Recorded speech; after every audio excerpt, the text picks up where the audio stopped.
ನೀವೇ ದಾರಿ ತೋರಿಸ್ಬೇಕು, ಇಲ್ಲಾಂದರೆ ನಾನು ಈಗ ಹೋಗ್ಬಿಟ್ಟು ಸುಸೈಡ್ ಮಾಡ್ಕೊತೀನಿ ಅಂತ ಇದೇ ಜಾಗದಲ್ಲಿ ನಾನು ಹೇಳಿದೆ. ಸಾಲ ತುಂಬ ಮಾಡ್ಕೊಂಡಿದ್ದೆ, ಅದೆಲ್ಲ ಮುಕ್ತಿಯಾಗಿದ್ದೀನಿ. ನಮ್ಮ ಹೆಂಡತಿ ಮಕ್ಕಳ ಜೊತೆ ಎಲ್ಲ ಚೆನ್ನಾಗಿದ್ದೇನೆ. ಇವತ್ತು ದೇವರಂತೂ ನೋಡಿಲ್ಲ, ನಾನು ಹುಟ್ಟಾಗ್ಲಿಂದ ನಾನು ನೋಡಿಲ್ಲ. ನಾನು ಚಿಕ್ಕವನಿದ್ದಾಗಲೇ ನಮ್ಮ ತಂದೆ ತಾಯಿ ತೀರ್ಕೊಂಡ್ರು. ನಿಜವಾದ ಶನಿ ದೇವ್ರನ್ನ ನಾನು ನೋಡಿಲ್ಲ. ಇವರೇ ನನ್ನ ಶನಿ ದೇವರು. ನನ್ನ ಪಾಲಿಗೆ ಇವರು ದೇವರೇ.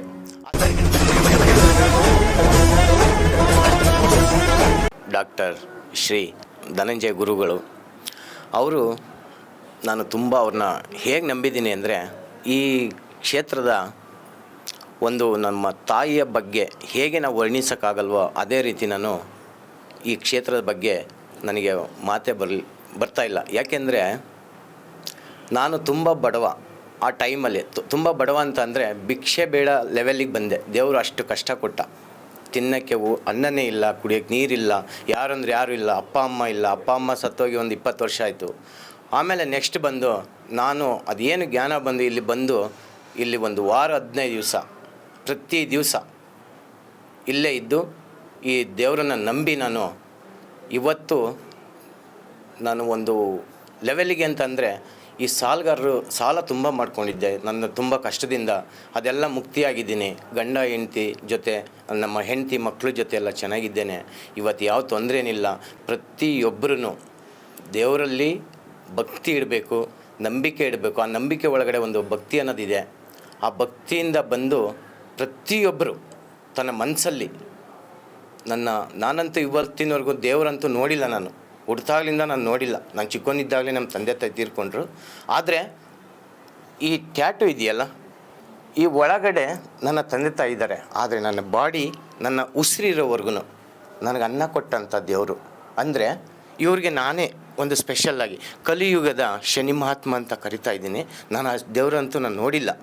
ಆದ್ದರಿಂದ ನನಗೆ ನನ್ನ ಉಸಿರಿರೋವರೆಗೂ ಪ್ರತಿ ದಿವಸ, ಪ್ರತಿ 24 ಅವರು ನನ್ನ ನೆನಪಿನಲ್ಲಿರ್ತಾರೆ ನನ್ನ ದೇವರು.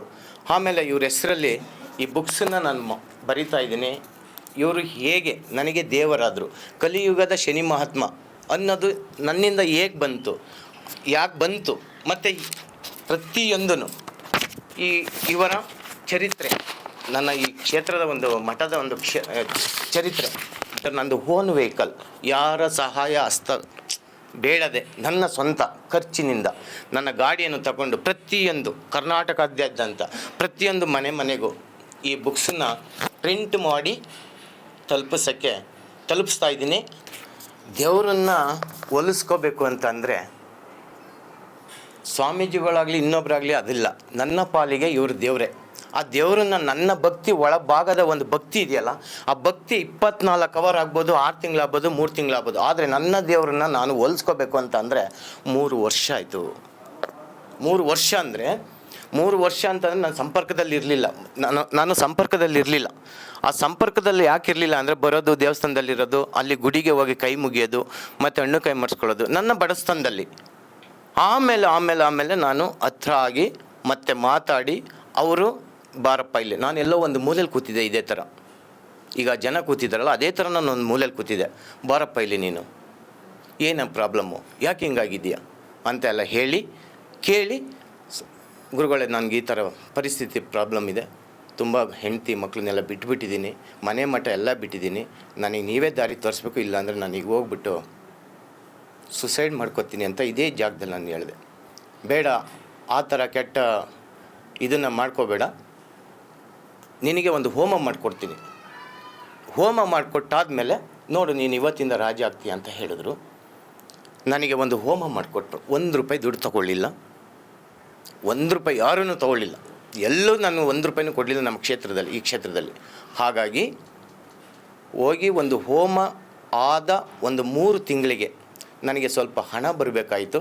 ಅವರೇ ಫೋನ್ ಮಾಡಿ ಹಣ ತಂದುಕೊಟ್ರು. ಆಮೇಲೆ ನನ್ನ ಭಕ್ತಿ ನನ್ನ ಬಾಡ್ ಅಂತಂದರೆ ನನ್ನ ಮೈಗೆ ಎಲ್ಲ ಅಂಟಿಕೊಂಡ ಮೇಲೆ ಪ್ರತಿ ದಿವಸ ಇವತ್ತು ಸುಖವಾಗಿ ನಮ್ಮ ಅಪ್ಪನ ಹೆಸರು ಅಂದರೆ ನಿಜವಾದ ಶನಿದೇವ್ರನ್ನ ನಾನು ನೋಡಿಲ್ಲ. ಇವರೇ ನನ್ನ ಶನಿದೇವರು, ಕಲಿಯುಗದ ಶನಿದೇವರು. ಇವರನ್ನು ನೆನೆಸ್ಕೊಂಡು ನನ್ನ ಮನೆಯ ದೇವ್ರ ಮನೆಯಲ್ಲಿ ಇವತ್ತು ಗುರುಗಳ ಫೋಟೋ ಇಟ್ಕೊಂಡು ನಾನು ಪೂಜೆ ಮಾಡ್ತಾಯಿದ್ದೀನಿ. ನೆಮ್ಮದಿಯಾಗಿ ಸುಖ ಸಮೃದ್ಧಿಯಾಗಿ ಯಾವ ತೊಂದರೆ ಇಲ್ಲದೇ ಚೆನ್ನಾಗಿ ಹೋಗ್ತಾ ಇದ್ದೀನಿ. ನಮ್ಮ ಅಮ್ಮಂಗೆ ಹುಷಾರಿರಲಿಲ್ಲ, ನಾನು ಅದಕ್ಕೆ ಬಂದು ಇಲ್ಲಿ ದೇವಾಲಯ ಇದೆ ಅಂತ ಬೇಡ್ಕೊಂಡು ಹೋಗಿದ್ದೆ. ಅದು 15 ದಿನಕ್ಕೆ ಎಲ್ಲ ನೆರವೇರಿದ್ದೆ. ಇದು ಪವರ್ಫುಲ್ ದೇವಾಲಯ. ನಾನು ಹೇಳ್ತೀನಿ, ಸತ್ಯ ಸತ್ಯ ಸತ್ಯ.